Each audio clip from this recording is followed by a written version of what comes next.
Ladies and gentlemen, boys and girls, children of all ages, it gives me great pleasure to bring to you another episode of Don't Worry About the Government's Vodcast. My name is Chris Novembrino. Today is Friday, August 31st, and alongside me is the man, the myth, the legend, the face of radio and podcasting in the new millennium, Mr. Roni Weiss. And a whizzle wazzle woozle to you, good sir. Now, today is Friday. We just got done recapping the 3 nights of the Republican National Convention. I say 3 because they were in session on Monday, but they weren't really because of Hurricane Isaac. And what we wanted to talk about here was the surprise mystery speaker on the 3rd night. Now, Mitt Romney gave his acceptance speech, and I'm very excited about his candidacy, but nowhere near as excited as I was when, no, not Serpico. No, Serpico is Al Pacino. When none other than Dirty Harry himself, Clint Eastwood, came to the stage. And he said, "Go ahead, punk. Make my day." Pow, pow, pow, pow, pow. No, well, actually he did. But that's not why 82-year-old Clint Eastwood was there. No, Fossil Man came to the stage so as to give a full-throated endorsement of Mitt Romney. And full-throated it was. I mean, yeah, I thought this was a ringing endorsement. We don't have to be, what I'm saying is, we don't have to be metal masochists and vote for somebody that we don't really want in office just because they seem to be nice guys, or maybe not so nice guys, if you look at some of the recent ads going on there. I don't know. Pretty ringing endorsement of Mitt Romney, I thought. But what I thought was particularly effective was Clint Eastwood's use of prop comedy. Now, as we all know, Clint Eastwood's filmography is basically littered with classic improv bits and comedy scenes. And last night, the Republican convention was no different. It was just like The Good, the Bad, and the Ugly.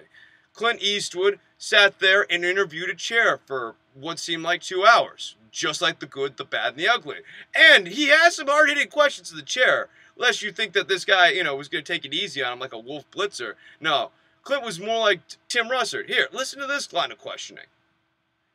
"So, Mr. President, how do you handle the promises that you made when you were running, do you just, I know, people were wondering that you don't handle that okay? Well, I know that even people in your own party were disappointed when you didn't close Gitmo. And I thought, well, closing Gitmo, why close that? We spend so much money on that. But I thought, maybe as an excuse, what do you mean, shut up? Pretty funny stuff." And, fine. We'll pivot a little bit. Ronnie thinks that this speech was odd. One, because surely it had to have been vetted by the Romney campaign, or at least some incarnation of the speech had to be vetted by the Romney campaign. And also, that then means that Clint Eastwood at some point decided to, as they say, go rogue. And I feel like Clint Eastwood decided to go rogue, let's say right at the opening of the speech. Sure looks like it. He gives an introduction explaining Hollywood and how not all of Hollywood is liberal.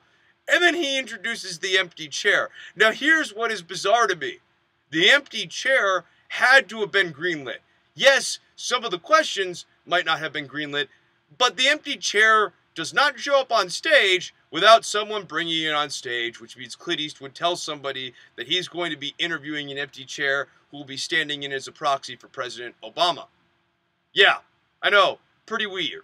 Pretty weird.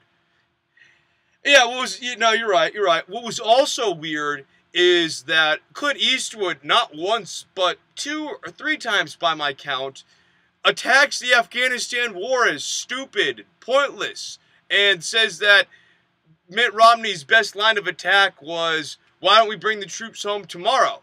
Which is actually not what Mitt Romney was trying to say. What he was trying to say is that setting a deadline is basically like saying, if you're going to set a deadline, you might as well say, "Why not bring the troops home tomorrow?" But Clint Eastwood goes for the better point, which is, "Why don't we just end the wars?" Which I'm all for the... I know, you like the war on terror a little bit more than I do.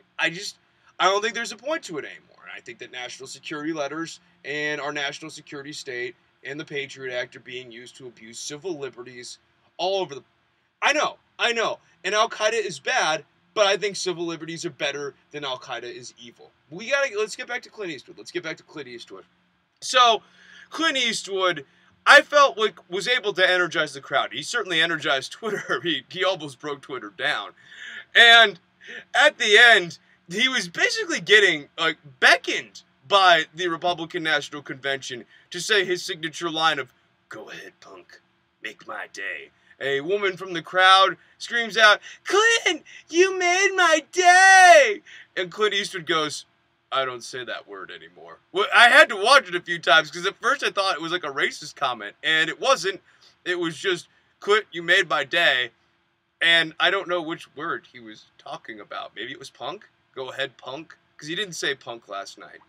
Anyways, Clint Eastwood really tore the house down with this speech. And I think what we saw here, and I think this is important as a takeaway for political rhetoric, is that when you are asked to give a major political speech, you definitely should improv, and you definitely should use props. This worked well for Gallagher. This works good for the guys from Whose Line Is It Anyways? And this can work good for politicians going forward. I think Clint Eastwood really blew the roof off with his speech last night at the Republican National Convention.